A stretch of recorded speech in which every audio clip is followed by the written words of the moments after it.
तो स्वागत करुछु मोर एक नुआ को वीडियो को। तो आज आम गाँव में दियो भोगी आउची। तो आज आम गाँव कौन कौन सब आयोजन होची आपण मानकु वीडियो माध्यम देखौची चलंतु। आउ एठी सफा सफी चलची। हम सब गाँव पिला माने सब साहाଯ୍य करछन्ती। आउ एठी हमर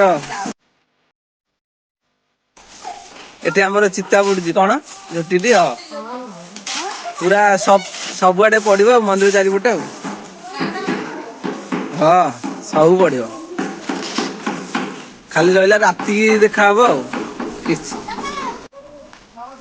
ब्लॉग रे पळे आसियो तमे नले।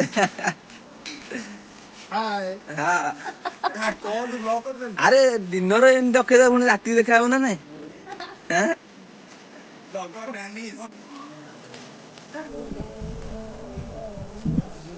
आ एठी हमर दोलो बाहरी की रेडी। आ टिटोना हमर एठी फूल सजा सजी करूंती। हां ଏବେ ଫୁଲ ସଜା ସଜି ଚାଲିଛି। ଟିଟନା କେତେବେଳକୁ ସରିବ ଆଉ ଘଣ୍ଟାଏ ପରେ ଏବେ ସବୁ ସରିଯିବ। ଆଉ ଆମର ଠାକୁର ବାବା ବାହାରିବ ଅଳ୍ପ କିଛି ସମୟ ପରେ। ଦେଖିପାରୁଥିବେ ଲୁକ୍ ଟା କେମିତି ଏମିତି ଅଛି। ଆମେ ଏବେ କିଛି ଏଇ ରୂପରେ ଆଉ ଅଳ୍ପ କିଛି ସମୟ ପରେ ଆମେ ବାହାରିକି ବି ଦୋଳକୁ ଉଠେଇକି ଗାଁ ଟିକେ ବୁଲିଯିବୁ ଆଉ। ହଳଦିଆ ମାଳ ଦେ କଣ ସେମିତି ହଉଛି। ଆମର ଦୋଳ ଆମର ସଜା ଚାଲିଛି। ଆଉ କିଛି ମୁହୂର୍ତ୍ତ ପରେ ଆମର ବାବା ଭୋଗ ଖାଇବାକୁ ଗାଁ ଭିତରକୁ ଯିବେ ଆଉ। ଏଠି ଆମର ଚାଲିଛି ଫୁଲ ଖଞ୍ଜା ଖଞ୍ଜି ଦେଖିପାରୁଥିବେ 3 ଜଣ ଲୋକ ଫୁଲ ଖଞ୍ଜା ଖଞ୍ଜିରେ ବ୍ୟସ୍ତ। ସେଠି ଆମର ଦୋଳ ସଜା ଚାଲିଛି। ଦିନ ବାହାରିବାକୁ ତ ଆମର ସମୟ ଅଛି। ଏଠି ଆମର ଚିତା ଚାଲିଛି ଗୋଟେ ଆର୍ଟିଷ୍ଟ କରୁଛନ୍ତି। ଏଠି ଗୋଟେ ଆର୍ଟିଷ୍ଟ ଚାଲିଛି କାମ। ଏଠି ଆର୍ଟିଷ୍ଟ ଗୋଟେ କାମ ଚାଲିଛି। ଦେ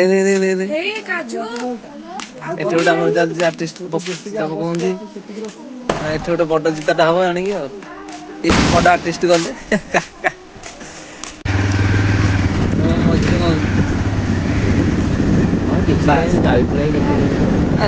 ଏମିତି କିଛି ନଥିଲା ଆମ ଗାଁର ଦେଖିକି କରିଥିଲେ। ଚିତ୍ର ପଡି ପଡି ଯାଇଛି ଗାଁ ସାରା। ଲାଇଟ୍ ବିକାଶ କରିବା କଥା ନାରେ ଲାଇଟ୍ କରିବା କଥା ନା। ଲାଇଟ୍ ଫାଇଟ୍ କିଛି ନାହିଁ। ଚାଲେ ଚାଲୁନ ଆଗକୁ ନେଇଯା ଟିକେ ଗୀତି ଗଟେ ଦେ।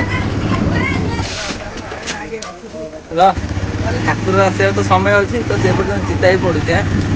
ଚାଲେ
पूरे 1 साल बाद खुलेगा।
बाबा एथर आमर कालू मासर भोग खाइबे आमर भोग खाई सारा पुआ आमर ये अनौती